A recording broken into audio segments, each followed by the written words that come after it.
नमस्कार दोस्तों। निरंतर करंट अफेयर्स में आप लोगों का स्वागत है। हम लोग यहाँ पर करंट अफेयर्स के ऐसे मोस्ट इंपॉर्टेंट टॉपिक्स का डिस्कशन करते हैं जो आपके एग्जामिनेशन में कहीं ना कहीं आपको देखने को जरूर मिलेगा। इसी कड़ी में आज हम लोग बात करेंगे श्री देव नारायण जी अवतरण महोत्सव से संबंधित कुछ इंपॉर्टेंट करंट और उसके साथ ही साथ स्टैटिक जीके की। तो इस टॉपिक से आपको सबसे पहले ये फैक्ट याद रखना है कि इसका आयोजन राजस्थान के भीलवाड़ा में किया गया है। ये चर्चा में इसलिए है क्योंकि खुद प्रधानमंत्री नरेंद्र मोदी देव नारायण जी के 1111वें अवतरण महोत्सव में मुख्य अतिथि होंगे। अगर देव नारायण जी की बात करें तो ये राजस्थान के एक लोक देवता हैं।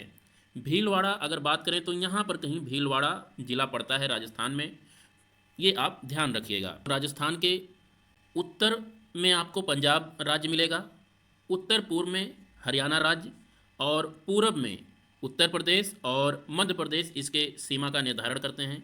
इसके साथ ही साथ अगर दक्षिण में बात करें तो दक्षिण में गुजरात राज्य है। तो इस तरह भारत के ये 5 राज्य हैं जो राजस्थान के साथ सीमा बनाते हैं। इसके साथ ही साथ राजस्थान की सीमा पाकिस्तान के साथ भी लगती है, आपको ये याद रखना है। और ये भारत का सबसे बड़ा राज्य है जिसकी सीमा पाकिस्तान के साथ लगती है। किलोमीटर में अगर आप नापें तो सबसे ज़्यादा सीमा राजस्थान की ही निकलेगी जो कि पाकिस्तान के साथ लगी हुई है। तो आपको ये फैक्ट याद रखना है। उसके साथ ही साथ राजस्थान एरिया के हिसाब से भी भारत का सबसे बड़ा राज्य है। ये कुछ फैक्ट एंड फिगर थे राजस्थान से संबंधित, आपको याद रखना है। अब राजस्थान से ही संबंधित कुछ और फैक्ट फिगर देख लेते हैं। तो इस मैप में देखिए, आप इस मैप में ये जो पोर्शन देख रहे हैं भूरे कलर के, जहाँ पर अभी मैं ग्रीन कलर से ये अंडरलाइन कर रहा हूँ, ये पूरा का पूरा इलाका अरावली पर्वत का है। अरावली पर्वत लगभग लगभग इसके बीचों बीच से गुजरती है, ये फैक्ट आपको ध्यान रखना है। लगभग बीचों बीच से उसके एक तरफ यानी पश्चिम की तरफ मरुस्थल का स्थल है और दूसरी तरफ उपजाऊ भूमि का मैदान है।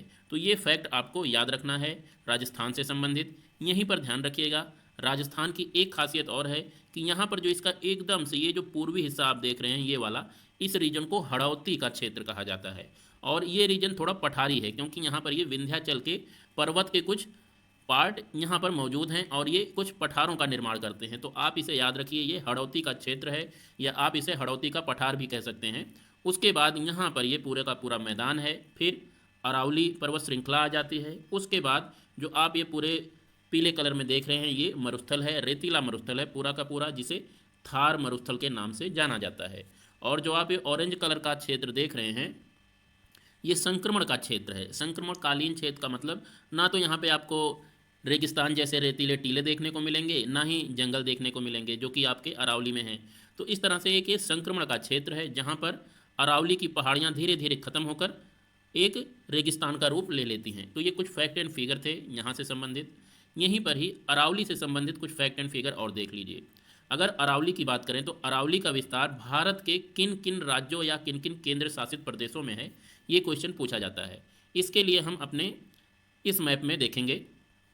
तो सबसे पहले आपको ध्यान रखना है कि यहाँ पर ये जो दिल्ली है, दिल्ली से अरावली पर्वत की शुरुआत होता है। उसके बाद ये हरियाणा में आती हैं, फिर राजस्थान में, और राजस्थान के बाद इसका कुछ क्षेत्र गुजरात में भी पड़ता है। गुजरात में एक स्थान है पालनपुर, पालनपुर ये आपको याद रखना है। यहाँ से इसकी शुरुआत होती है या कह सकते हैं अंत होती है। एक सिरा पालनपुर है और एक सिरा दिल्ली है। तो ये 2 सिरे आपको अरावली के याद रखने हैं। और अगर आप राज्य गिनेंगे तो ये राजस्थान 1, गुजरात 2, हरियाणा 3 और दिल्ली 4, टोटल 4 केंद्र शासित प्रदेश और राज्य मिलाकर है जहाँ से अरावली गुजरती है। इसके साथ ही साथ अरावली से संबंधित ये फैक्ट याद रखिए कि ये दुनिया की सबसे पुरानी पर्वत श्रृंखलाओं में से एक है और इसी में ही गुरु शिखर नामक एक चोटी अवस्थित है जो कि राजस्थान का सबसे ऊंचा स्थल है। इसके साथ ही साथ ये अरावली का भी सबसे ऊंचा बिंदु है। गुरु शिखर आपको याद रखना है, ये राजस्थान के माउंट आबू में अवस्थित है। यहाँ पर कहीं आपका माउंट आबू है। तो ये कुछ फैक्ट एंड फिगर थे राजस्थान से संबंधित, आपको याद रखना है।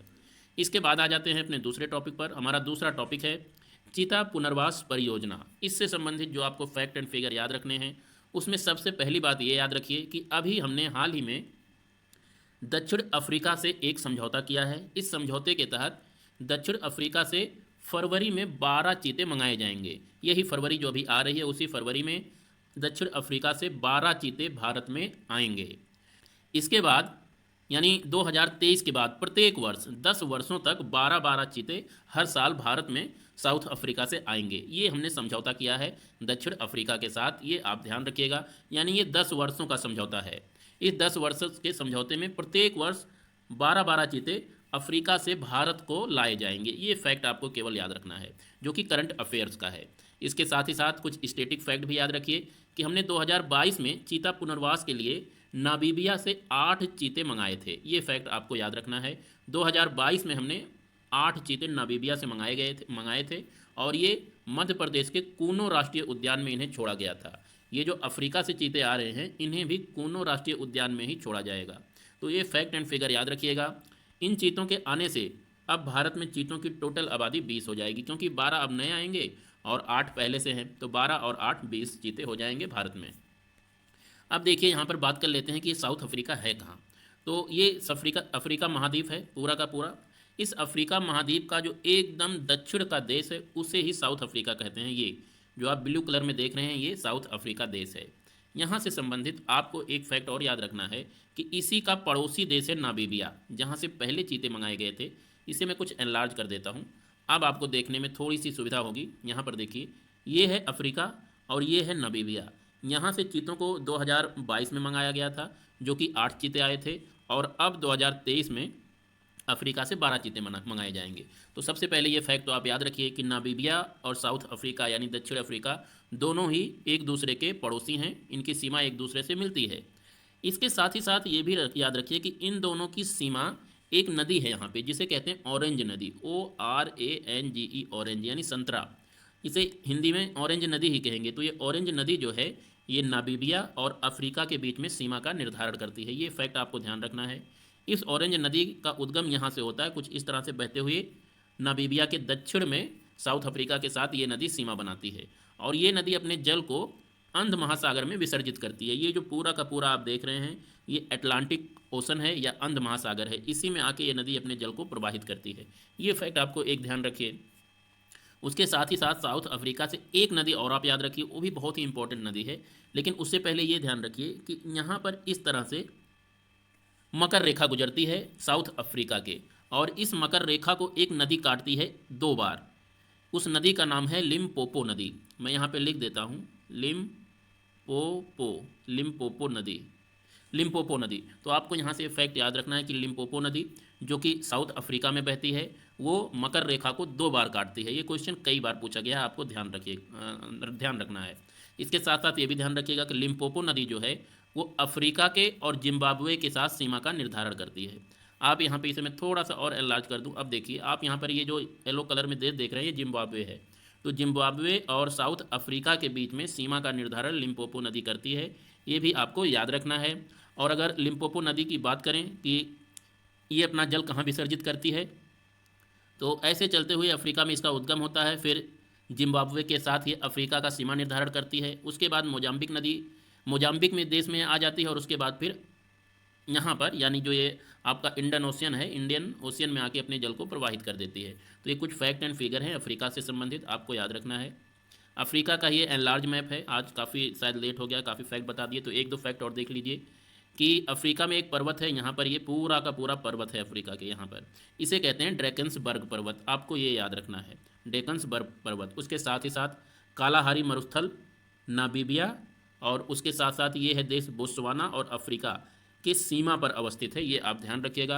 वैसे कालाहारी मरुस्थल ज़्यादा से ज़्यादा बोत्सवाना देश में अवस्थित है। तो ये कुछ फैक्ट एंड फिगर थे अफ्रीका से संबंधित, आपको याद रखना है। ये most important facts and figure हैं जो अक्सर रिपीट करते रहते हैं। करंट अफेयर्स के साथ आप लोगों का रिवीजन भी हो जा रहा है। दूसरे टॉपिक पे आ जाते हैं। तो हमारा दूसरा टॉपिक है वीर गार्जियन 2023। ये एक सैन्य युद्ध अभ्यास है जो भारत और जापान के द्वारा किया गया है, ये ध्यान रखिएगा। और ये किस तरह का सैन्य अभ्यास है, तो वायुसेना के द्वारा ये किया जाता है, भारत और जापान के। ये अभी इसका आयोजन पहली बार इसका आयोजन किया गया था जापान में। तो आप ये ध्यान रखिएगा, इंपॉर्टेंट है। जब कोई भी करंट अफेयर्स का मुद्दा पहली बार कहीं पे हुआ हो तो वो ज़्यादा इंपॉर्टेंट रहता है। इस लिहाज से आप ये वीर गार्जियन याद रखिएगा। पूछा जा सकता है कि वीर गार्जियन युद्ध अभ्यास किन 2 देशों के बीच में अभी हाल ही में संपन्न हुआ है, तो आपका उत्तर हो जाएगा भारत और जापान। इसके बाद जापान से संबंधित एक फैक्ट याद रखिए कि जापान में 4 प्रमुख द्वीप हैं। जो एकदम उत्तर का द्वीप है उसे होकाइडो कहा जाता है। जो सबसे बड़ा द्वीप है यहाँ का, ये वाला, इसे क्या नाम से पुकारा जाता है, आपको पता है क्या? तो इसे होन्सू कहा जाता है, ये ध्यान रखिएगा। उसके बाद एकदम दक्षिण में देखिए, यहाँ पे एक द्वीप ये है छोटा सा, ये इसे कहा जाता है क्यूसू, और एक द्वीप यहाँ पर है, इसे मैं मिटा दूँ फिर दिखेगा आपको, ये वाला, ये इसे कहा जाता है शिकोकू। तो आपको ये 4 द्वीप याद रखने हैं, होकाइडो, होन्सू, शिकोकू और एक है क्यूसू। इन्हें अरेंज करने के लिए पूछता है उत्तर से दक्षिण में। अब बात कर लेते हैं कनाडा से संबंधित कुछ करंट अफेयर्स का। तो यहाँ से आपको ये याद रखना है कि कनाडा दुनिया का पहला ऐसा देश बनने जा रहा है जो फोटोनिक आधारित क्वांटम कंप्यूटर का विकास करेगा। अगर स्टैटिक जीके की बात करें तो आपको याद रखना है कि कनाडा उत्तरी अमेरिका में अवस्थित है और यहाँ का ये सबसे बड़ा देश है। उत्तरी अमेरिकी महाद्वीप का सबसे बड़ा देश कनाडा है क्षेत्रफल के हिसाब से, और दुनिया में ये दूसरे नंबर का देश है अगर क्षेत्रफल के हिसाब से बात की जाए। ये फैक्ट आपको याद रखना है। अगर कनाडा की राजधानी की बात करें तो कनाडा की राजधानी यहाँ पर अवस्थित है जिसका नाम है ओटावा, और यहाँ पर बहुत सारी झीलें हैं। ये जो आप क्षेत्र देख रहे हैं, ये यहाँ पे बहुत सारी झीलें हैं जो अमेरिका और कनाडा के बॉर्डर पे अवस्थित हैं, जिनमें से lake superior, lake Ontario, lake eri, lake Huron, ये सब अमेरिका और कनाडा के बॉर्डर पे हैं। लेकिन एक झील जिसका नाम है लेक मिशिगन, वो पूर्णतः अमेरिका में अवस्थित है। ये कुछ फैक्ट एंड फिगर थे, यहाँ से आपको याद रखना है। इसके बाद अगर बात करें ऑस्ट्रेलिया ओपन टेनिस की, जो कि अभी चल रहा है ऑस्ट्रेलिया में, तो यहाँ से आपको याद रखना है कि ब्राज़ील के स्टेफनी और राफेल माटोस ने मिश्रित युगल का खिताब जीत लिया है। ये बहुत ही इंपॉर्टेंट फैक्ट है, आपको याद रखना है। इसके बाद बात कर लेते हैं 26 जनवरी को अंतर्राष्ट्रीय सीमा शुल्क दिवस मनाया गया है। इस अवसर पर आपको थीम याद रखनी है। अंतर्राष्ट्रीय सीमा शुल्क दिवस की थीम थी इस बार अगली पीढ़ी का पोषण, सीमा शुल्क में ज्ञान साझाकरण और व्यावसायिक गौरव की संस्कृति को बढ़ावा देना। ये 26 जनवरी को मनाए गए अंतर्राष्ट्रीय सीमा शुल्क दिवस की थीम थी, आपको याद रखना है। इसके साथ ही साथ अगर बात करें तो नई दिल्ली से संबंधित एक करंट अफेयर्स आ रहा है। यहाँ पर जैविक गुणवत्ता पर राष्ट्रीय शिखर सम्मेलन का आयोजन किया गया है। आपको केवल इतना याद रखना है। क्वेश्चन अगर पूछा जाए कि जैविक गुणवत्ता पर राष्ट्रीय शिखर सम्मेलन का आयोजन कहाँ किया गया है, तो आपका उत्तर हो जाएगा नई दिल्ली में किया गया है। उसके साथ ही साथ एक व्यक्ति का नाम आप याद रख लीजिए, इनका नाम है साबिर अली। ये इसलिए चर्चा में आए हैं क्योंकि इनका अभी हाल ही में निधन हो गया, और ये भारत के डिकैथलॉन के स्वर्ण पदक विजेता हैं। टोक्यो 1951 के एशियाई एथलेटिक्स चैंपियनशिप में इन्होंने डिकैथलॉन में स्वर्ण पदक जीता था, इसलिए आप इनका नाम याद रखिएगा। क्वेश्चन पूछा जा सकता है कि साबिर अली का संबंध किस क्षेत्र से है, तो आप केवल इतना याद रखना है कि ये एक एथलीट थे, बस, और कुछ नहीं यहाँ से याद रखना है। तो ये रहे आज के कुछ इंपॉर्टेंट करंट अफेयर्स और उसके साथ स्टैटिक फैक्ट्स एंड फिगर। कल फिर मिलते हैं, तब तक के लिए नमस्कार।